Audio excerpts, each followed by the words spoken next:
Alors, pour faire revenir cette communication dans nos familles, moi je pense qu'il suffit juste de la discipline de nos parents. Voilà. Mais c'est aux parents que revient cette tâche de se dire que ici à la maison, à 20h, tout le téléphone est éteint. C'est en famille qu'on sera en train de parler. Et puis... Déjà, je dirais que ce sont nos parents, nous, qui viennent de toute cette génération en fait. Ça dépend de l'éducation de chaque famille. Il y a des familles qui donnent le téléphone aux enfants à l'âge de 5 ans. Ce qui est premièrement la base, c'est d'abord tout ce qu'on consomme.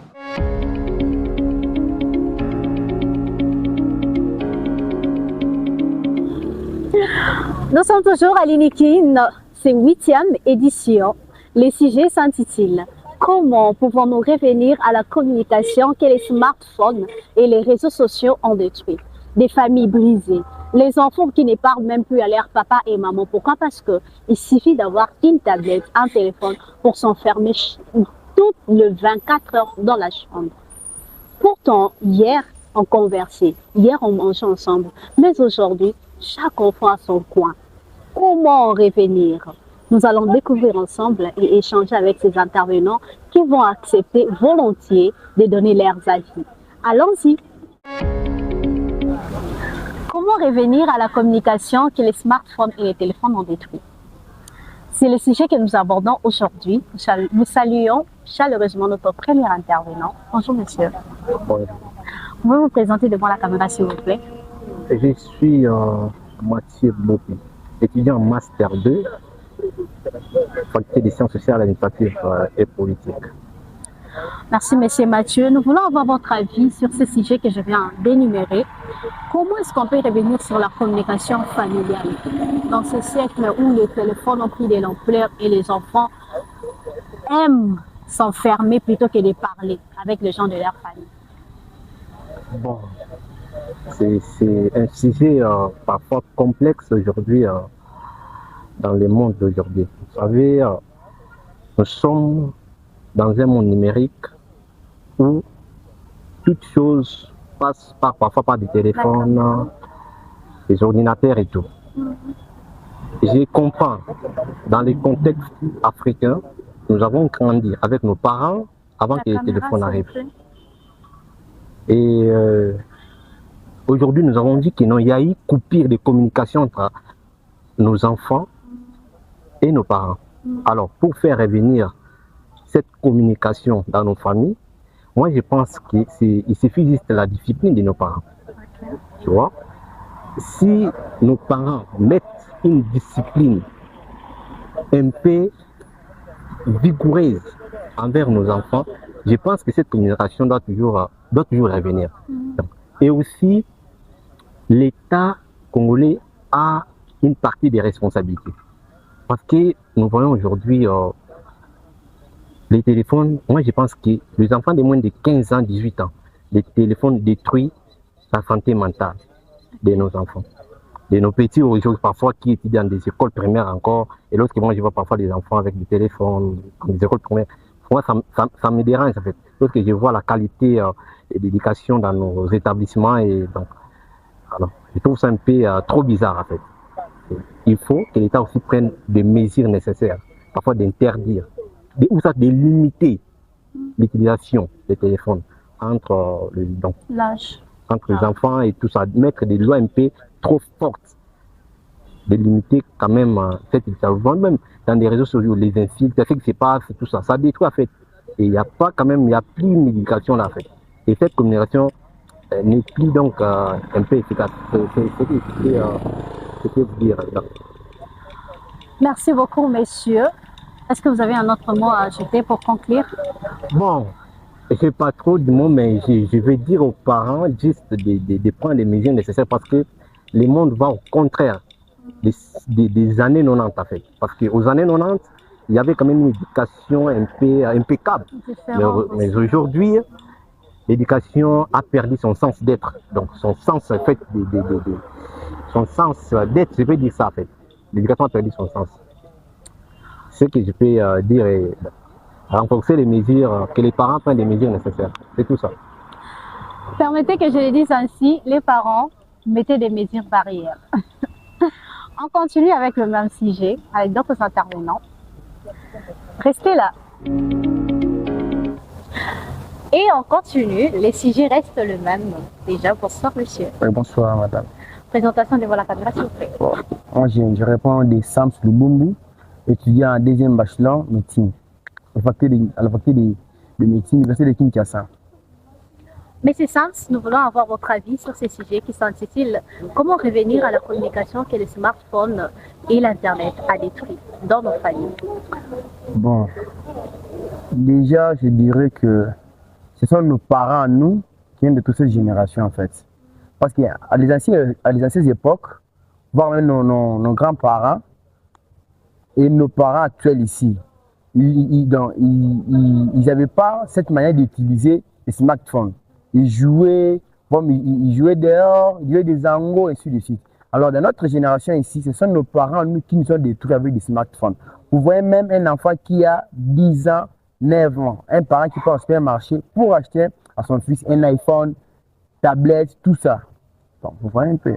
Ce qui pousse à ce que l'enfant puisse s'éloigner de la famille, de la conversation familiale en fait. Donc, vous dites qu'ils ne nous ont pas présenté de bonnes bases. Oui, exactement.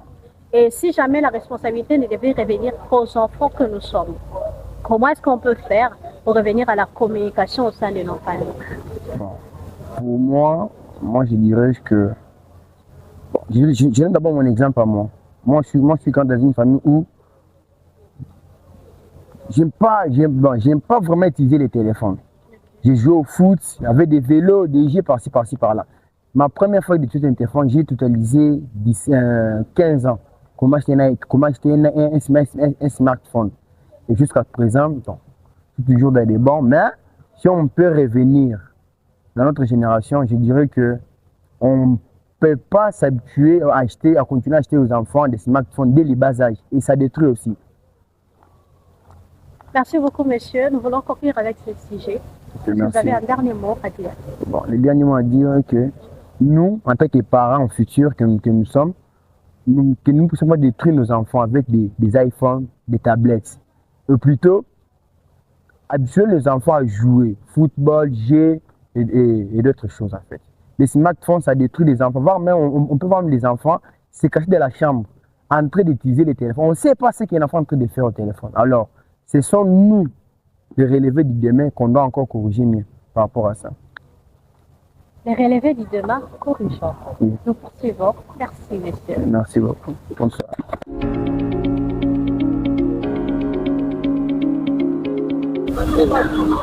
Ensuite, avec ce merveilleux sujet, nous avons là un autre intervenant que nous allons passer la parole. Bonjour, monsieur. Bonjour. Vous vous présentez devant la caméra avant tout. Bonjour, je m'appelle Monsieur Junior. Je suis étudiant en Master 1 informatique, département des sciences, faculté de maths info. Merci beaucoup, monsieur Junior. Alors, le sujet s'intitule « Comment les familles peuvent revenir à la communication que le smartphone a détruite ». Est-ce possible de revenir? Oui, évidemment que c'est possible. Évidemment que c'est possible. Et je pense premièrement qu'il faudrait d'abord prioriser ce qui est essentiel. Vu que la famille est tellement très importante que la majorité de nos familles, quand on dîne, vous pouvez voir des enfants, ils sont tentés d'utiliser leur téléphone, tandis que c'est pas trop bien, c'est pas plutôt bien. Je pense que c'est oui, la réponse est oui par rapport à ça, et il faudrait justement que les chefs de la famille, les parents ou les parents ou les tuteurs, papa ou maman, ils puissent avoir un mot à dire sur ça. Genre imposer, ça dire quelque chose par rapport à ça. Sinon, ça serait de laisser aller. C'est un peu ça. Et une dernière question, nous aimerions savoir qu'est-ce qui a fait que cette destruction de conversation familiale puisse s'introduire aujourd'hui dans nos familles? Ce qui est premièrement la base, c'est d'abord tout ce qu'on consomme.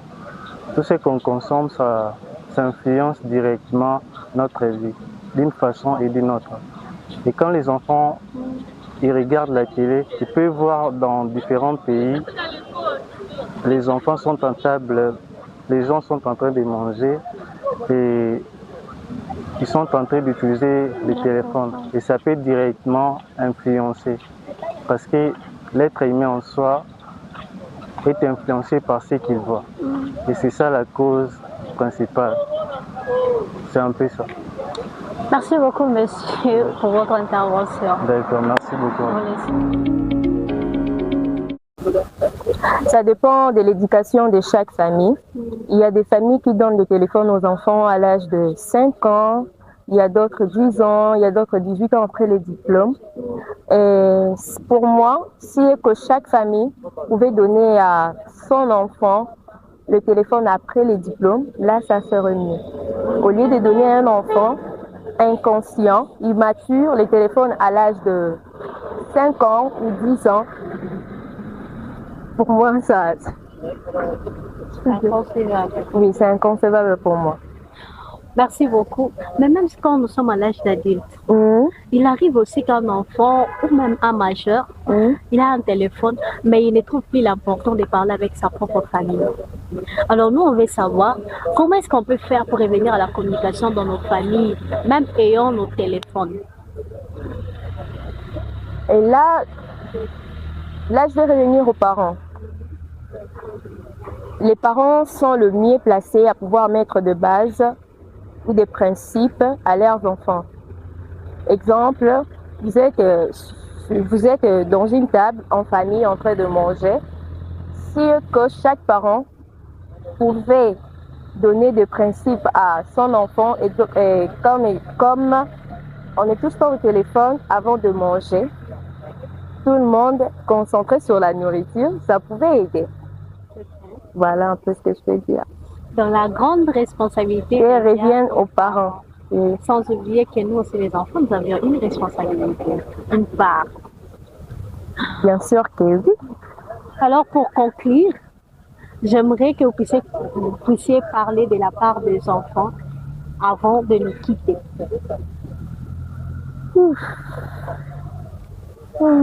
C'est pas si mortel. C'est pas si mortel. Ce que je peux dire à un enfant ou nous les enfants, de savoir que chaque chose a son temps.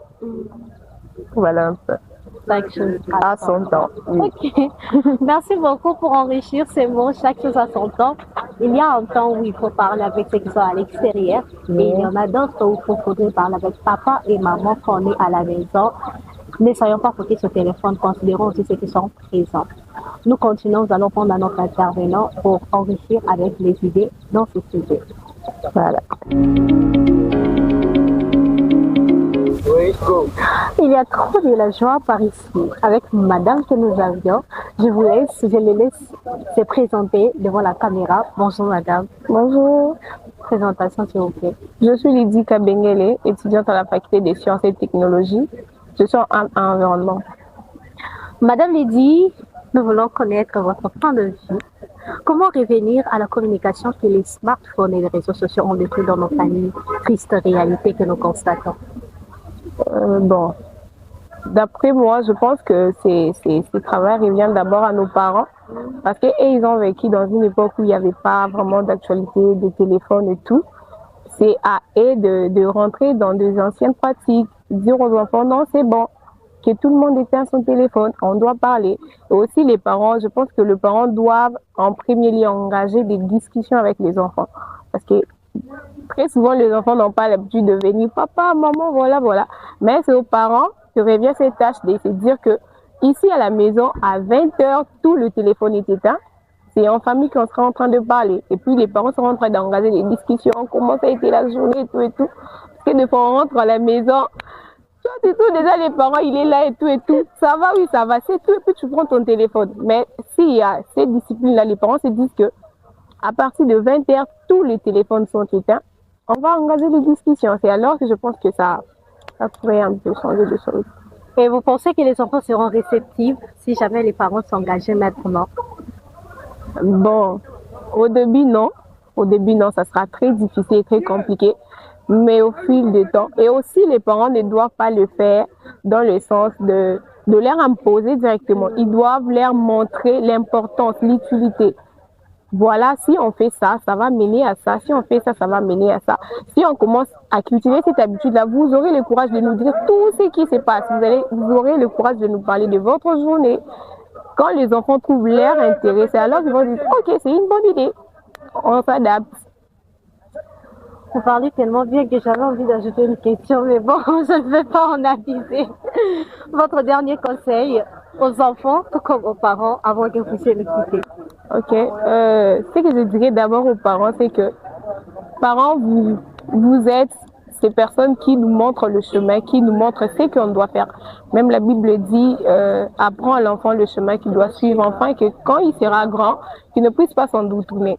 C'est de même que nous aussi, quand on sera parents, on ne saura pas nous en détourner de ce que vous nous avez inculqué comme étant base. Donc, vous avez ces devoirs à nous impliquer ceci, à nous dire, à nous montrer comment on doit se comporter en famille. La famille ne se base pas seulement à être là, mais ça se dit, ça se parle, ça rit, ça pleure ensemble de tout et tout. Et aussi aux enfants qui n'ont pas eu cette chance-là d'avoir ce genre d'ambiance en famille, de chercher quand même à cultiver cette ambiance-là. Un enfant peut aussi changer des choses en famille. Il s'est dit que, ok, maman, papa, j'ai constaté qu'il y a des problèmes qu'on n'arrive pas à se dire. Et moi, je veux que ça puisse changer. Nous, on doit commencer à avoir un temps, on sera en train de parler en famille et tout. Je pense qu'au début, ça sera un peu difficile, mais avec l'habitude, ça pourrait mieux changer. Avec l'habitude, ça pourrait mieux changer. Alors, je prends l'habitude. Nous prenons l'habitude et nous espérons que les choses vont changer dans nos familles premièrement et ainsi se propager dans les autres familles. Tel était le sujet que nous avons abordé aujourd'hui. N'est-ce pas intéressant? Allez-y, réfléchissez-y et vous aurez certainement des solutions pour vos familles. Remettez l'harmonie au sein de vos familles. Et nous espérons que pour toutes les familles du Congo ou même ailleurs, l'ambiance, l'amour, les rires, les pleurs vont revenir et on va encore se soutenir, se porter et se montrer qu'on est les personnes les plus importantes qu'on n'ait jamais vues. Le Seigneur nous a donné le plus beau cadeau, ce sont nos familles. Que la paix revienne et que l'ambiance règne encore. À très bientôt pour un tout nouveau numéro avec que disent les étudiants. Il y a toujours des pépites. Allez-y, restez branchés, abonnez-vous et n'oubliez pas de liker.